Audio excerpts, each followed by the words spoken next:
Hello नमस्कार, आप सभी का एक बार फिर से हार्दिक स्वागत है। बात करेंगे 23 नवंबर के एडिटोरियल सेशन की। और सेशन स्टार्ट करने से पहले थोड़ी सी जानकारी आशीष क्लासेस एप्लीकेशन के बारे में।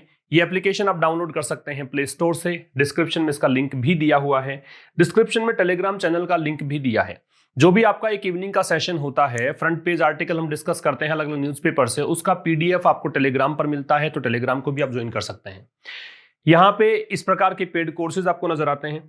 इन पेड कोर्सेज में क्लोज टेस्ट और पैराजंबल का एक पेड कोर्स उपलब्ध है, जिसमें आपको जो भी पीडीएफ मिलेगा वो सब के सब न्यूज़पेपर से बनाकर आपको प्रोवाइड करवाए जाते हैं। और पीडीएफ के साथ वीडियो सॉल्यूशन भी हर एक क्लोज टेस्ट, हर एक पैराजंबल का उपलब्ध होता है। वोकैबुलरी की अगर बात करें तो ये ई बुक फॉर्मेट में उपलब्ध है। 2 बुक्स वोकैबुलरी की हैं, एक बुक एयरफोर्स और नेवी के बच्चों के लिए प्रैक्टिस पेपर सेट्स के रूप में उपलब्ध है। ये वाला बैच वेंसडे से स्टार्ट करेंगे। 2 एडिटोरियल्स यहाँ पे पर डे आपको मिलते हैं, मंडे टू फ्राइडे, तो ये आप बैच ज्वाइन कर सकते हैं। एक एडिटोरियल वही होगा जो आपको यूट्यूब पर शाम को 5 बजे मिलता है। एक एक्स्ट्रा एडिटोरियल होता है, वो आपको लेट नाइट मिल जाता है। दोनों का पीडीएफ उपलब्ध होता है, ये इसकी खास बात है। तो आइए स्टार्ट करते हैं पीसफुल पॉसिबिलिटीज नाम से आज का एडिटोरियल। पीसफुल का मतलब क्या है? सबसे पहली बात तो पार्ट ऑफ स्पीच क्या है? तो एडजेक्टिव है। क्यों है? क्योंकि इसमें फुल जुड़ा हुआ है। जनरली ये होता है कि जिस भी शब्द के साथ में फुल जुड़ा हुआ रहता है वो सबके सब एडजेक्टिव्स होते हैं। और जिन शब्दों का प्लूरल बनता है और उसके अगर आप संख्या लगा सकते हो पहले, तो वो एक नाउन होता है। तो पॉसिबिलिटीज प्लूरल है पॉसिबिलिटी का, इसलिए ये हो गया नाउन। और नाउन को मॉडिफाई करने के लिए एडजेक्टिव आता है, तो ये हमने जांच लिया कि ये एडजेक्टिव है।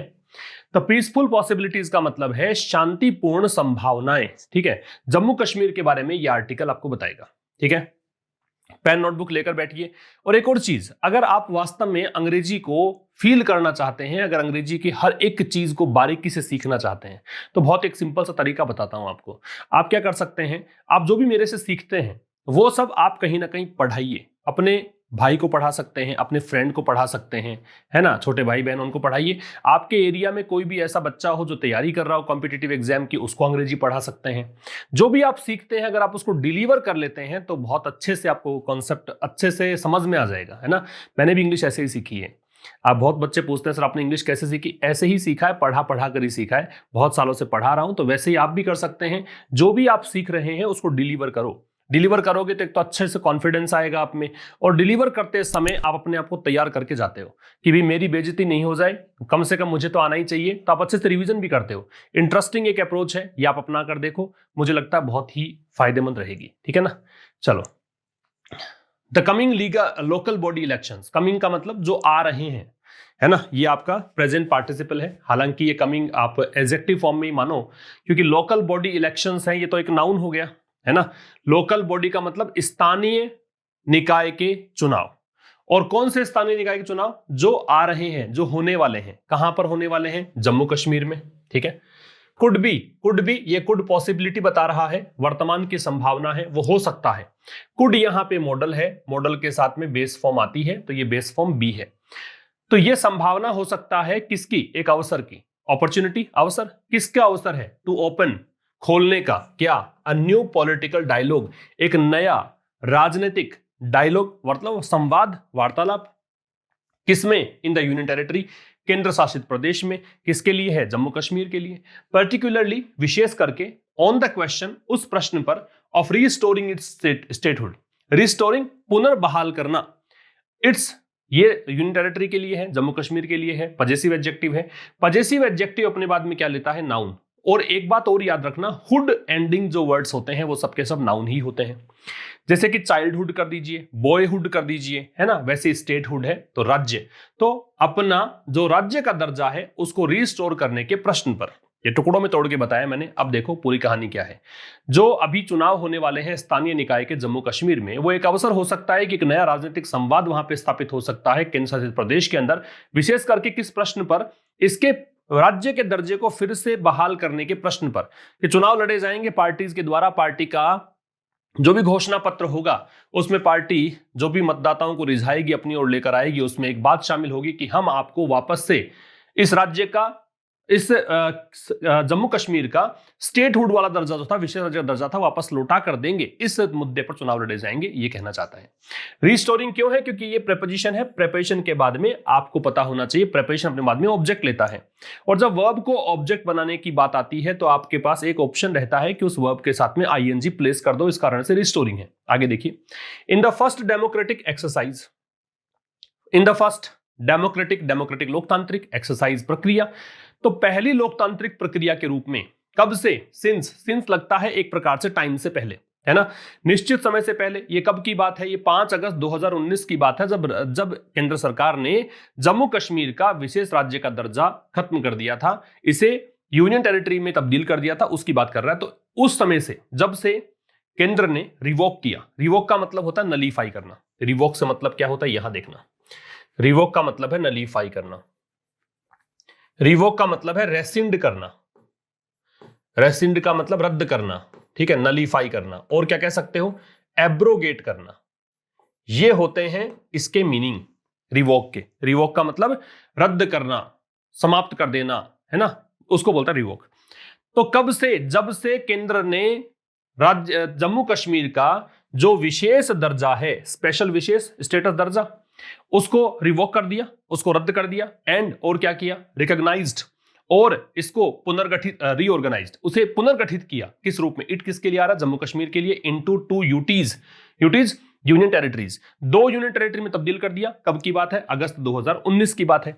ये अगस्त मंथ का नेम है, इसलिए इन आ रहा है। अगर यहां अगस्त के साथ इसकी डेट भी होती 5 अगस्त, तो फिर यहां पे ऑन आता, ठीक है। पंचायती राज इलेक्शंस, ये तो समझ में आएगी। पंचायती राज चुनाव आर शेड्यूल्ड, पैसिव है, बी के साथ थर्ड फॉर्म है। शेड्यूल का मतलब है इसकी प्लानिंग है, इसकी योजना है, इसको अरेंज इस प्रकार से करेंगे। जब कोई चीज की प्लानिंग करते हो और किसी निश्चित समय पर उसको आयोजित करने की आप बात करते हो, उसको शेड्यूल बोलते हैं। तो पंचायती राज इलेक्शन जो है वो होने हैं, किस तरीके से? ओवर 8 फेजेस, 8 से अधिक चरणों में ये चुनाव होने हैं। बिगिनिंग नवंबर 28, कब से शुरू होंगे? 28 नवंबर से स्टार्ट होंगे। समझ में आ गया होगा यहां से यहां तक। फिर देखिए, तो पहली जो लोकतांत्रिक प्रक्रिया है कब से? जब से केंद्र सरकार ने जम्मू कश्मीर का विशेष दर्जा इससे खत्म कर दिया था और अगस्त 2019 में इसको 2 यूटीज में तब्दील कर दिया था। उस समय से लेकर अभी पहली बार लोकतांत्रिक प्रक्रिया वहां देखने को मिल रही है। क्या है? पंचायती राज चुनाव जो है वो होने हैं 8 चरणों में।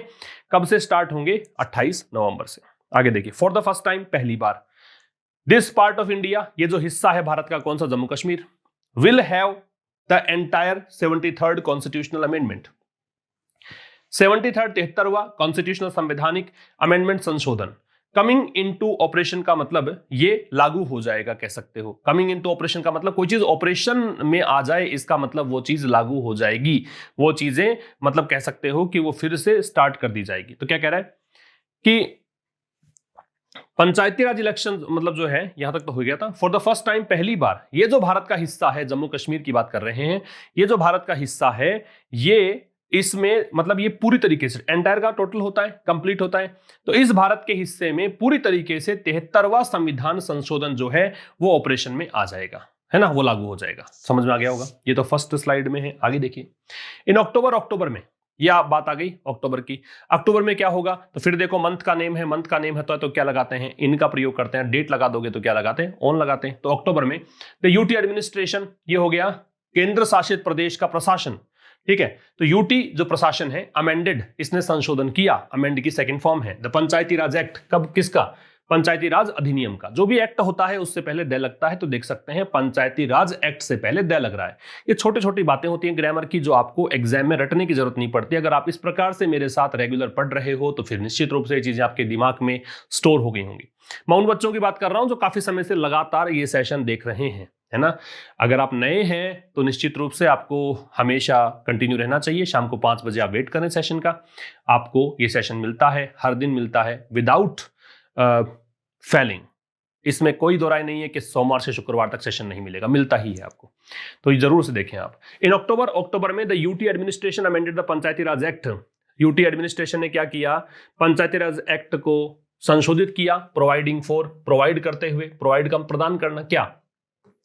District development council, DDC, in each district. इसमें क्या था, इसमें यह कहा गया, अधिनियम को जब इसको संशोधित किया गया तो इसमें कहा गया कि प्रत्येक जिले के अंदर डीडीसी को स्थापित किया जाएगा, and establishing that 3-tier PR structure, और स्थापित किया जाएगा क्या, दैट 3-tier 3 चरणों का पीआर स्ट्रक्चर, पंचायती राज स्ट्रक्चर, यह स्थापित किया जाएगा।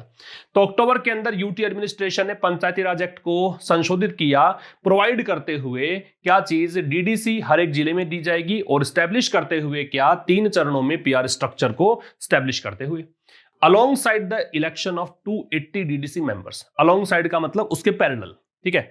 तो जो 280 डीडीसी मेंबर्स हैं, जो उसके चुनाव होने हैं, डीडीसी कौन से, जो हर एक जिले में होगी, 280 डीडीसी मेंबर्स के चुनाव के पैरेलल, उसके साथ साथ बाई इलेक्शंस मतलब उपचुनाव, किसके, फॉर अराउंड 12,000 पंचायत सीट्स, किसके चुनाव, लगभग, अराउंड का मतलब लगभग 12,000 पंचायती सीट्स के, and over 230 urban body, urban का मतलब शहरी होता है, ठीक है। अगर इस अर्बन के साथ में देखो, ये तो हो गया शहर और ये हो गया शहरी, सभ्य, अर्बन, शहर वाले गुण हो शहरी तो उसको सभ्य बोलते हैं, तो फिर अर्बन हो जाएगा, ठीक है। एंड ओवर 230 और 230 से अधिक जो अर्बन बॉडी सीट्स हैं, जो शहरी निकाय की सीट्स हैं, विल ऑल्सो टेक प्लेस, ये भी टेक प्लेस का मतलब वो भी घटित होंगी, वो भी ऐसा उसका होगा। एक बार फिर समझिएगा, तो 280 डीडीसी मेंबर्स के चुनाव के साथ साथ उपचुनाव होंगे लगभग 12,000 पंचायती सीट्स के, और 230 अर्बन सीट से अधिक सीट में चुनाव यहां पे होंगे। समझ में आ गई बात, आगे देखिए।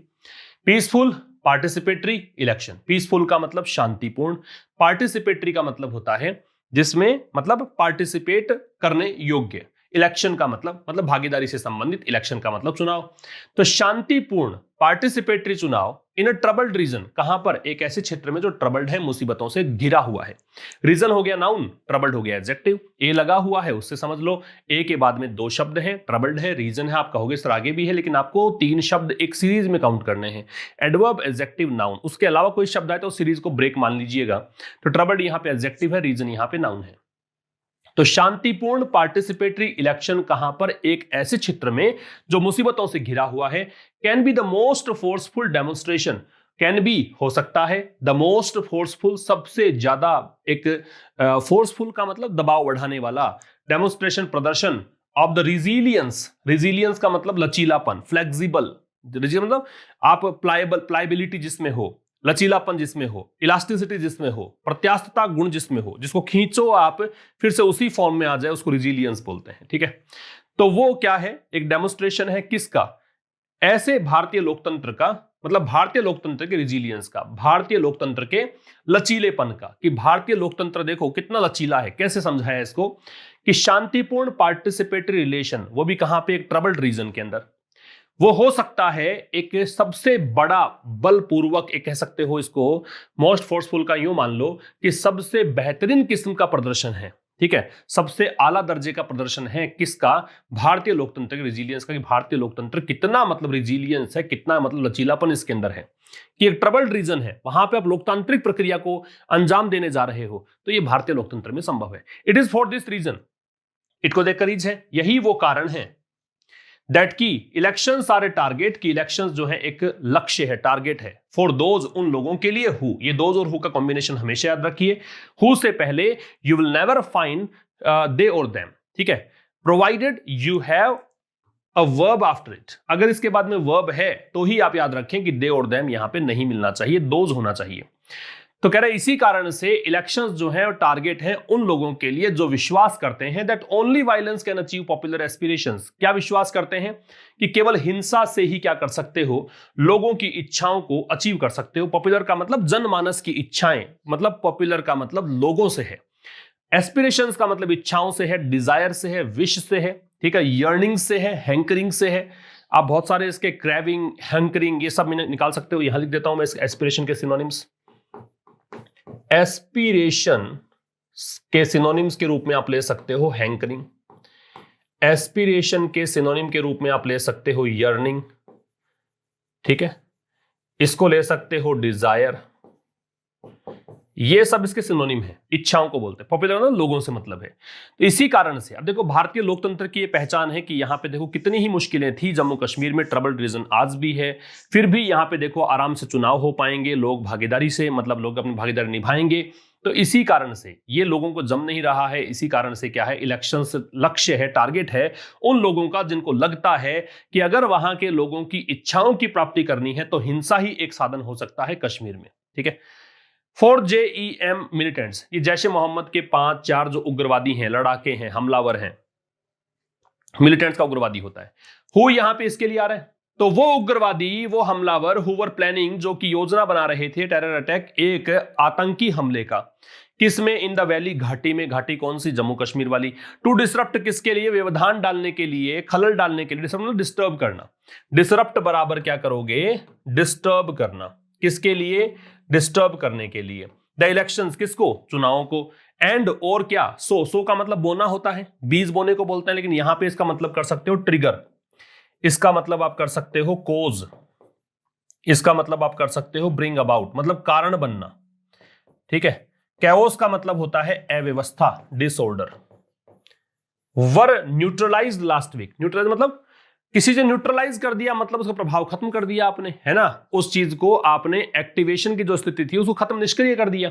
तो 4 जैश ए मोहम्मद के हमलावर जो कि योजना बना रहे थे आतंकी हमले की कश्मीर घाटी में, किसके लिए, चुनाव में खलल डालने के लिए और अव्यवस्था स्थापित करने के लिए, अव्यवस्था फैलाने के लिए, उन मिलिटेंट्स को, है ना, क्या कर दिया, न्यूट्रलाइज कर दिया पिछले वीक में। ये आपका देखो लास्ट वीक है, वो पास्ट इंडेफिनिट के लिए आता है, आपको पता होना चाहिए।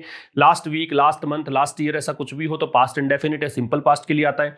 और ये सिंपल पास्ट का पैसिव है वर्ग के साथ थर्ड फॉर्म, वॉज वर्ग के साथ थर्ड फॉर्म बनाते हैं सेकंड फॉर्म का, जब आपको पैसिव बनाना हो तो ये हो गई बातें इस स्लाइड में। आगे देखिएगा, a violence free election, violence free मतलब हिंसा से मुक्त चुनाव, इज नेसेसरी, आवश्यक है। तो वायलेंस फ्री इलेक्शन ये आपका सब्जेक्ट हुआ, इसको देखकर लगाइए आपने, इज नेसेसरी, आवश्यक है। तो हिंसा से मुक्त चुनाव जो है वो आवश्यक है, बट नॉट सफिशिएंट, लेकिन ये सफिशिएंट नहीं है, ये पर्याप्त नहीं है। किसके लिए, फॉर अ वाइब्रेंट डेमोक्रेसी, ऐसे लोकतंत्र के लिए जो कि आप कह सकते हो वाइब्रेंट का मतलब ऊर्जा से भरा हुआ, उत्साह से भरा हुआ, है ना, कलरफुल, इन सबको वाइब्रेंट बोलते हैं। जीवंत, मैं यहां पे एक प्रॉपर वर्ड लेके चलूं, जीवंत कह सकता हूं। तो एक वायलेंस फ्री इलेक्शन मतलब हिंसा से मुक्त चुनाव वो आवश्यक है, लेकिन वो पर्याप्त नहीं है जीवंत लोकतंत्र के लिए, है ना। इतनी ही मतलब ये एक एनफ चीज नहीं है, और भी कुछ चाहिए। क्या, the BJP Strident political posturing, Strident का मतलब कर्कश होता है, लाउड एंड अनप्लीजेंट होता है, लिख लीजिएगा स्ट्राइडेंट। स्ट्राइडेंट का मतलब कर्कश, जो कि अच्छा नहीं लगे, जो इसके लिए कह सकते हो लाउड एंड अनप्लीजेंट, जो बहुत ही तेज हो, अनप्लीजेंट हो मतलब अच्छा ना लगे, उसको बोलते हैं कर्कश बोल सकते हो। बीजेपी की जो कर्कश राजनीतिक पोस्चरिंग, पोस्चरिंग का मतलब जो भी एक बीजेपी का व्यू पॉइंट है, बीजेपी जिस तरीके से किस चीजों को अंजाम देती है, बीजेपी जिस तरीके से किस चीज को बोलती है, स्टेट करती है, वो पोस्चरिंग है। पोस्चरिंग का मतलब आपका किसी चीज को लेकर अप्रोच कैसा है, आप कैसी एक रवैया अपनाते हैं कोई चीज को देखकर, उसको बोलते हैं पोस्चरिंग। तो बीजेपी का जो स्ट्राइडेंट पॉलिटिकल पोस्चरिंग है, पोर्ट्रेइंग, अभी बीच में देखो आईएनजी लग गया तो ये प्रेजेंट पार्टिसिपल हुआ, ऐसा करते हुए, क्या करते हुए, पोर्ट्रे का मतलब होता है डेपिक्ट करना, डेलिनिएट करना, चित्रित करना, चित्रित करते हुए क्या, ऑल इट्स पॉलिटिकल ओपोनेंट्स, सारे के सारे जो बीजेपी के राजनीतिक विरोधी हैं उनको पोर्ट्रे करते हुए, किस रूप में, एज एंटी नेशनल, की जो भी बीजेपी के विरोधी हैं, बीजेपी उनको कैसे दर्शाती है कि ये एंटी नेशनल है ना, ये राष्ट्र विरोधी है, एंड सेपरेटिस्ट और अलगाववादी हैं, माइट बी, ये चीज जो है वो हो सकता है, ये पोस्चरिंग जो है might be remote possibility, weak possibility के लिए आता है, ये हो सकता है क्या, इलेक्टोरली यूजफुल, ये होता चुनावी रूप से यूजफुल मतलब उपयोगी, बट फॉर इट, इसके लिए, इन द जम्मू रीजन के अंदर, जम्मू क्षेत्र में, बट लेकिन इज हार्मफुल, ये हानिकारक है। फॉर द नेशनल इंटीग्रेशन, किसके लिए, राष्ट्रीय एकीकरण के लिए, इंटीग्रेशन एकीकरण, समावेशन, दैट इट प्रोफेसेस, जो कि ये दावा करती है, इट बीजेपी के लिए है, प्रोफेस का मतलब क्लेम करना, दावा करना। एक बार फिर समझना, 2-3 चीजें हैं, हार्मफुल एडजेक्टिव है, एफयूएल दे रखा है, यूजफुल एडजेक्टिव है, यूजफुल बोलते हैं इसको, यूजफुल ये एडजेक्टिव है, ये भी एफयूएल एंडिंग है। तो कह रहा है बीजेपी की जो स्ट्राइडेंट पॉलिटिकल पोस्चरिंग है, ये दर्शाते हुए कि राजनीतिक ओपोनेंट्स, मतलब जो पॉलिटिकल ओपोनेंट्स है उसको पोर्ट्रे करते हुए, किस रूप में, कि जो भी बीजेपी का विरोधी है, विपक्षी पार्टी में है, वो एंटी नेशनल है, अलगाववादी है। ये जो बीजेपी का जो राजनीतिक एक स्टंट है, एक प्रकार से रवैया है, जो अप्रोच है, वो हो सकता है कि चुनाव में इसको फायदा पहुंचा दे जम्मू रीजन में, लेकिन ये बड़ा नुकसानदायक है राष्ट्रीय एकीकरण के लिए, जो कि दावा करता है, जो कि ये दावा करती है। ठीक है, आगे देखो। When such statements come from the home minister, जब such statements, ऐसे स्टेटमेंट, सच के बाद में दो चीजें आप पाएंगे हमेशा, either you will find a plural noun or you will find a noun preceded by a or n as per requirement। या तो आपको मिलेगा प्लूरल नाउन, या फिर आपको मिलेगा उस नाउन से पहले a या n लगा हुआ कोई भी, या तो सच के बाद प्लूरल नाउन मिल जाएगा, या फिर इसके बाद में ऐसा नाउन मिलेगा जिससे पहले ए और एन लगा हुआ रहे, वो आवश्यकता अनुसार ए और मिल जाएगा। अगर काउंटेबल नाउन है, सिंगुलर है, तो ए और एन लगाना है, अगर प्लूरल लगा दिया तो फिर ए और एन का प्रश्न नहीं उठता। तो जब ऐसे स्टेटमेंट्स, ऐसे वक्तव्य, ऐसे स्टेटमेंट जो हैं कम फ्रॉम आते हैं किससे? Home minister of India, Bharat के गृह मंत्री से। तो जब भारत के गृह मंत्री ऐसे स्टेटमेंट्स बोलते हैं तो it is even more counter productive. तो लेखक कह रहा है तो ये तो और भी ज्यादा काउंटर प्रोडक्टिव है। प्रोडक्टिव का मतलब क्या होता है? फलदायी। काउंटर लग गया तो नेगेटिव हो गया, तो ये ऐसा फल जो कि नेगेटिव रिजल्ट आपको मिलेगा, है ना, नेगेटिव परिणाम आपको मिलेगा। तो ये कह रहा है कि जब ऐसे स्टेटमेंट जो हैं वो होम मिनिस्टर से आते हैं तो फिर ये कहीं ज्यादा काउंटर प्रोडक्टिव हो जाता है, कहीं ज्यादा मतलब दुष्परिणाम देने वाला होता है। ये बातें इसमें हैं। Choices before the people of Jammu and Kashmir. Choices, विकल्प, किसके सामने? बिफोर का मतलब के सामने। किसके सामने? जम्मू कश्मीर के लोगों के सामने। मस्ट नॉट बी फ्रेम्ड, वो चॉइसेस जो हैं वो निश्चित रूप से, मस्ट लग गया, ऑब्लिगेशन है, बाध्यता है, वो निश्चित रूप से नहीं होनी चाहिए। Must not be framed passive है, क्योंकि देखिए मॉडल है, मॉडल के साथ में बी है, बी के साथ में थर्ड फॉर्म है। फ्रेम्ड का मतलब बनाना, फ्रेम का सजा देना भी होता है, किसी को पनिश करना भी होता है, लेकिन यहां पे तो क्रिएट करना, बनाना है। तो जो विकल्प है लोगों के सामने, जम्मू कश्मीर के लोगों के सामने जो विकल्प है, उन विकल्पों को फ्रेम नहीं किया जाना चाहिए। किस रूप में? As a binary. बाइनरी मतलब दो चीजों से मिलकर बना हुआ दो विकल्प। कौन कौन से दो विकल्प हैं? और मैकेब्र, मैकेब्र बोलते हैं इसको। मैकेब्र का मतलब ये एडजेक्टिव है, इसका मतलब होता है घास्टली, हॉरिफाइंग, जो भी भयानक है, डरावना है, अनप्लीजेंट है, उसको मैकेब्र बोलते हैं। वायलेंस का मतलब हिंसा है, नाउन है।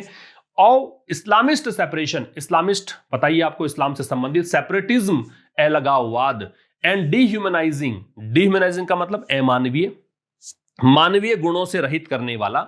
सबमिशन, सबमिशन का मतलब समर्पण कह दो, किसी के सामने झुक जाने की प्रक्रिया। Of their cultural identity, cultural सांस्कृतिक या आइडेंटिटी, पहचान, किसके सामने? ऑथोरिटेरियन, निरंकुशतावादी, अल्ट्रा नेशनलिज्म, अति राष्ट्रवाद। अल्ट्रा लग गया मतलब मोर देन रिक्वायर्ड, कहीं ज्यादा, नेशनलिज्म, राष्ट्रवाद। देखना क्या कह रहा है कि लोग, जम्मू कश्मीर के जो लोग हैं उनके सामने जो चॉइसेस हैं वो चॉइसेस बाइनरी चॉइसेस नहीं होनी चाहिए। दो ही चॉइसेस नहीं रखनी चाहिए। कौन कौन सी? एक तो ये कि इस्लामिस्ट सेपरेटिज्म, जो इस्लामी अलगाववाद है, उसका मतलब एक बहुत ही डरावना हिंसा का एक विकल्प उनके सामने हो, एक तो कि वो हिंसा का प्रयोग करें। दूसरा, डिह्यूमनाइजिंग सबमिशन, या फिर अमानवीय रूप से वो आत्मसमर्पण कर दे, किसका? अपने कल्चरल आइडेंटिटी का। किसके सामने? जो निरंकुशतावादी, जो अति राष्ट्रवाद है, उसके सामने। तो ये दो विकल्प नहीं होने चाहिए। मैं फिर रिपीट कर देता हूं। दो विकल्प कौन कौन से हैं?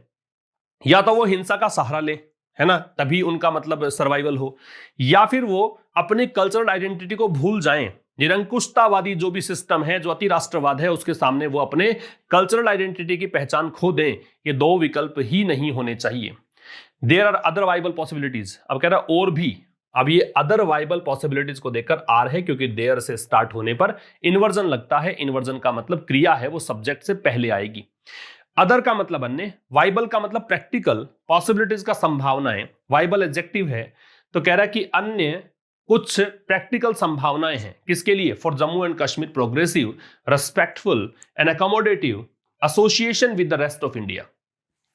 तो there are other viable possibilities, अन्य कुछ प्रैक्टिकल संभावनाएं हैं, किसके लिए? जम्मू कश्मीर के प्रोग्रेसिव, प्रगतिशील, रेस्पेक्टफुल, सम्माननीय, एंड अकोमोडेटिव, अकोमोडेटिव का मतलब क्या होता है? मतलब किसी को अपनाने वाला, ठीक है। एसोसिएशन, जुड़ाव, with the rest of India, शेष भारत के साथ।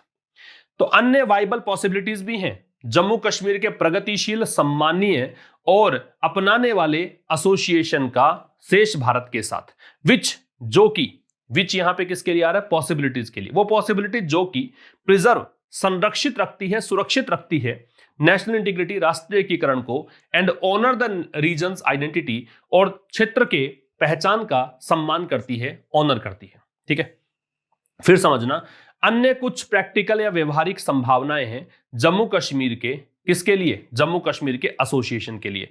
एसोसिएशन कैसा है? प्रोग्रेसिव है, रेस्पेक्टफुल है, अकोमोडेटिव है, तीनों ही एडजेक्टिव्स हो गए। किसके साथ? शेष भारत के साथ। अब कौन सी पॉसिबिलिटीज हैं? वो पॉसिबिलिटीज जो कि प्रिजर्व इसलिए क्योंकि पॉसिबिलिटी प्लूरल है तो यहां पे देखिए वर्ब की फर्स्ट फॉर्म है, जो कि प्रिजर्व करती है राष्ट्रीय एकीकरण को और सम्मान करती है क्षेत्र के पहचान को। ठीक है। कॉलिशन का मतलब गुट होता है, ग्रुप होता है। एक गुट, एक ग्रुप किसका? रीजनल पार्टी, क्षेत्रीय पार्टियों का। कौन सी क्षेत्रीय पार्टियां? वो पार्टियां जिसमें शामिल हैं पीडीपी, है ना। अब राजनीतिक पार्टी के नाम से पहले आप द देखिएगा, पीडीपी से पहले द है। एंड द नेशनल कॉन्फ्रेंस, ये हो गया। Once the BJP is allies, national conference के बारे में है कि जो कभी बीजेपी के, ये दोनों ही, ये जो कभी बीजेपी के अलाइज हुआ करते थे। अलाइज का मतलब क्या है? घटक। मतलब एनडीए गवर्नमेंट है, उसमें मित्र पार्टी के रूप में बीजेपी के साथ ये दोनों पार्टी जुड़ी हुई थी, कभी ऐसा भी था। एंड द सीपीआईएम, ठीक है। अब ये पार्टी हो गई तीन, एक ग्रुप, एक गुट, किसका? क्षेत्रीय पार्टियों का। कौन कौन सी पार्टी? पीडीपी है और नेशनल कॉन्फ्रेंस है और सीपीआईएम है। इन दो के लिए कहा कि कभी ये बीजेपी की मित्र पार्टियां हुआ करती थी। अंडर द बैनर ऑफ, किसके बैनर के तहत? People's alliance for Gupkar declaration, ये तो नाम है। तो people alliance for Gupkar declaration के बैनर के अधीन ये गुट हैज, फिर से आ जाओ इसको देखकर, ये हैज मेड द रिस्टोरेशन, इसने क्या किया है? Restoration of Jammu and Kashmir special status in statehood central मतलब मुख्य, इसने क्या किया है? बना दिया है। क्या? कि जम्मू कश्मीर का विशेष दर्जा और इसका राज्य का दर्जा जो है, इसी को मुख्य बना दिया है। किसके लिए? इट्स पॉलिटिक्स, इसके राजनीति का मुख्य उद्देश्य ये मान लिया है इन्होंने। फिर समझना, एक गुट है क्षेत्रीय पार्टियों का।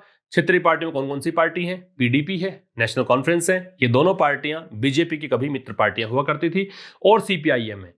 ये एक पार्टी है people's alliance for Gupkar declaration, इसके बैनर के तहत ये पार्टियां मिलकर, ये जो गुट है, इसने अपना मुख्य एक उद्देश्य राजनीति का क्या बना दिया है कि हम जम्मू कश्मीर का विशेष राज्य का दर्जा और राज्य वाला दर्जा जो है वो पुनर्बहाल करके लाएंगे, फिर से दिलाएंगे। ये इन्होंने अपने पॉलिटिक्स का मुख्य एक एम बना लिया है। ठीक है। द अलायंस लीडर्स, गठबंधन के जो नेता हैं, ये अलायंस है ना, ये जो तीन चार पार्टी हैं, इनके जो लीडर्स हैं, हैव कंप्लेंड, इन्होंने शिकायत करी है अबाउट रेस्ट्रिक्शंस, किस बारे में शिकायत करी है? रेस्ट्रिक्शंस के बारे में, प्रतिबंधों के बारे में। प्रतिबंध कौन से हैं? On their campaigning. रेस्ट्रिक्शन किस पे लगे हुए हैं? उनके कैंपेनिंग पर, उनके चुनावी अभियान पर। तो इन्होंने शिकायत करी है कि जो हम चुनावी अभियान फिलहाल चला रहे हैं उस पर प्रतिबंध लगा रखा है हमारे, इसकी इन्होंने शिकायत करी है। कंप्लेन के साथ में अबाउट लग जाता है जब आप किसी के बारे में शिकायत करते हैं। अगर आप किसी को जाकर बोलते हैं शिकायत तो फिर टू लगता है। अगर आप किसी व्यक्ति के खिलाफ शिकायत करते हैं तो अगेंस्ट लगता है। अगर व्यक्ति के खिलाफ शिकायत ना हो के किसी सिस्टम के खिलाफ या और किसी बात के खिलाफ शिकायत है तो फिर अबाउट का प्रयोग करते हैं। ये तीन चीजें याद रखिए। कंप्लेन टू होता है जब आप किसी को जाकर शिकायत सुनाते हैं। कंप्लेन अबाउट होता है जब आप व्यक्ति के बारे में शिकायत ना किसी और के बारे में शिकायत करें। और कंप्लेन अगेंस्ट होता है जब किसी व्यक्ति के बारे में आप शिकायत करें। ठीक है, आगे देखो। द कांग्रेस, फिर राजनीतिक पार्टी है, द लगा हुआ है। Which was in touch with the alliance, Congress जो कि संपर्क में थी इस गठबंधन के, जिसकी हमने बात की है अभी, अलायंस का गठबंधन। अर्लियर, पहले, समय में पहले के लिए अर्लियर आता है। अर्लियर का ऑपोजिट अगर करोगे तो लेटर बनता है, ये इसका ऑपोजिट बनता है। ठीक है, तो कांग्रेस जो कि अलायंस के संपर्क में थी पहले, हैज नाउ स्नैप्ड, स्नैप का मतलब काट दिया, इसने रिश्ता तोड़ दिया, इसने रिश्ता तोड़ दिया है। इट्स टाइज, अपने संबंध तोड़ लिए हैं विद इट, इस अलायंस के साथ। कांग्रेस जो कि पहले तो जुड़ी हुई थी इस साथ में, लेकिन अब इसने संपर्क अपना तोड़ दिया। The government must encourage, government को निश्चित रूप से प्रोत्साहित करना ही चाहिए। मस्ट लगा रखा है मतलब ये बाध्यता है, तो गवर्नमेंट को निश्चित रूप से प्रोत्साहित करना चाहिए। किसको? The widest voter participation, widest, सबसे बड़े स्तर पर वोटर, मतदाताओं का पार्टिसिपेशन, भागीदारी।